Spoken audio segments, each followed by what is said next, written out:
Hey y'all, hey, it is T and I'm back and I'm getting ready to close out this April budget. April is almost over, but for me, my budget cycle ends on the 24th of each month. So I can now determine whether I was over or under budget.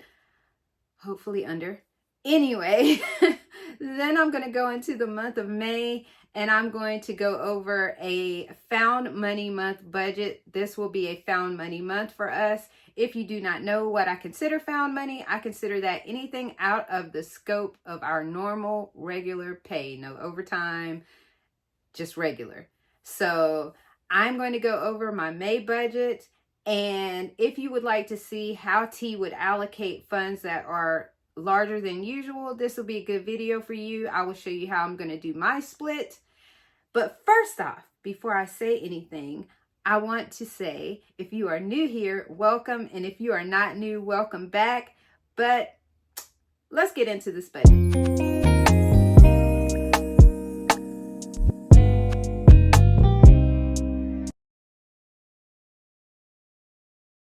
So y'all, the month of April had me in a trick bag because I had business expenses that came out that I completely forgot about, and I ended up having to come back, if you'll remember, and revise my April budget for my credit card. The way that I budget is I pay my mortgage and then I pay all of my other expenses on my cashback credit cards. I get that cash back. The cash back I use as additional funds to invest. So that is how I do my budget. And the month of April, I started off with my normal mortgage payment. I do pay one mortgage payment that includes my escrow. And then I pay one additional principal payment for a total of $1,805.38.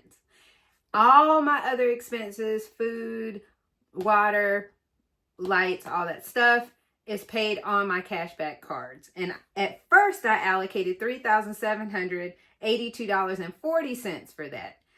Then I realized that I had business expenses that I needed to pay. And so I revised that to $4,361.04 on the card. So once I did the revision, I came back in, I did my little mid-month update, and we still had $298.04 remaining in our budget. So what did we end up doing? We ended up with an actual on the card of $4,245.34. So out of that $298, we spent $182.39 of that. It left $115.70. So we were under budget. Yes, I'm happy about that. I'm very, very happy about that. So we didn't end up getting, I figured we were going to spend some of that $298, and I figured it would either be on gas or groceries, but we ended up going back to the grocery store and stocking up on some items. So we did spend a portion of that, but we still managed to remain under budget for this month. Now, if you followed me, you'll know that some months I'm under, some months I'm over. Sometimes it's hard to get it exactly right, and sometimes you just need things. So I'm happy that this month is one of the good ones. All right, now let's get into the month of May. May's budget will be $20,000, and this will incorporate our household expenses and some savings buckets I have specifically talked about on this challenge. There are funds that have gone to other buckets that I don't really talk about up here, like investments and things like that. So this is specific to what I have discussed on this channel. And if you were present for my live with Queen's Alchemy, you know that she asked how I would allocate funds in a situation with a larger pool of money. So this goes right along with that. On her channel, I talked about the 50-30-20 rule. The traditional 50-30-20 would be 50% going to needs, 30% going to wants, and 20% going to savings. I'm going to take that and I'm going to kind of flip it a little bit. It won't be exact in the 20, 30, 50 area, but it will be very close. So for the month of May, $4,000, which represents 20%, will go to wants. I have a couple of things I want to do, and I want to take a trip to the beach and things like that. T is not really a traveler, so I'm not really a traveler like that. My daughter is the traveler in the family. In fact, she is in Barbados right now as we speak.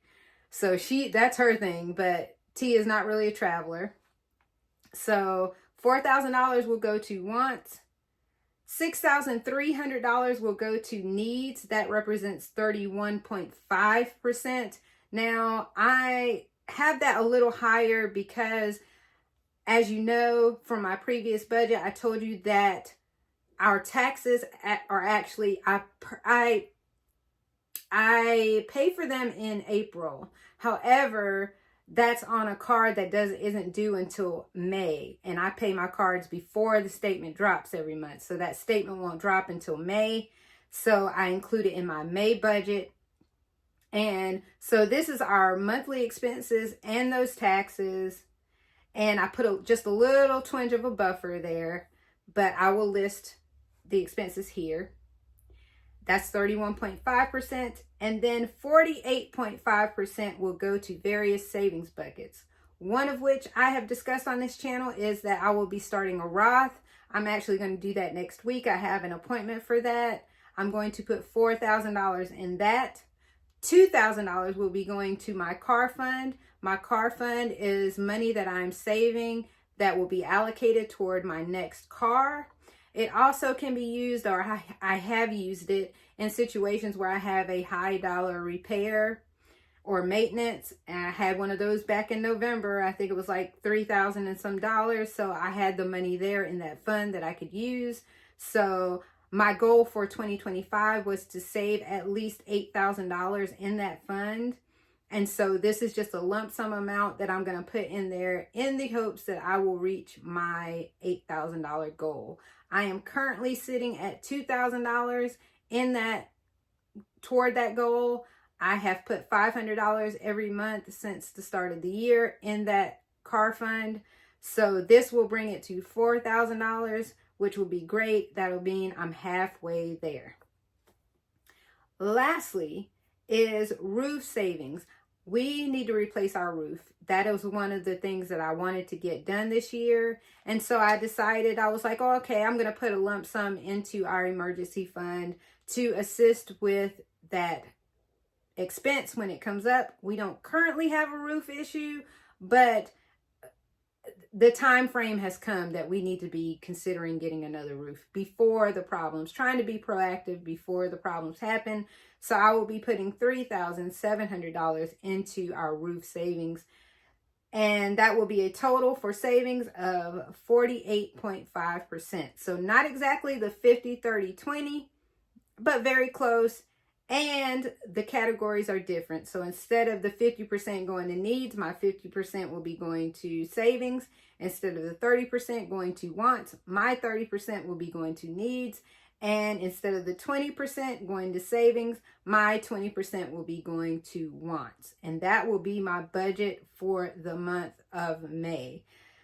I think I have covered everything to make sure that we do not go over. There's no reason for us to go over because I could flip some things around if I needed to. But that is what it will be for the month of May. Wish me luck.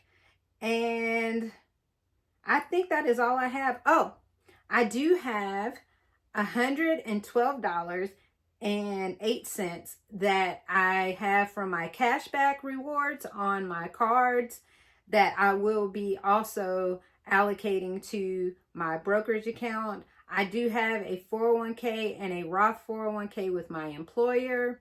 And then I have a small individual brokerage account that I've been kind of trying to learn how to maneuver in the stock market. I've been kind of using that as a learning tool. So what I've been doing is that any cash back that I get off of my cards, I've been allocating to that account. So I do have some extra that will be going in that account. and which is really exciting. And what else did I want to talk about? So I got that, got that, got that. I think that's it. That's how I'm allocating this budget for the month of May. If you have any questions, please put them in the comments below. And if you have a way that you divvy out your lump sums, please put that in the comments, because I'm always interested to see how people allocate funds. And I just want to say thank you for watching. Thank you for dropping by my channel. And if you haven't subscribed, why not? If you like budgets, why not? So I just want to thank you for coming by here, and until next time, peace.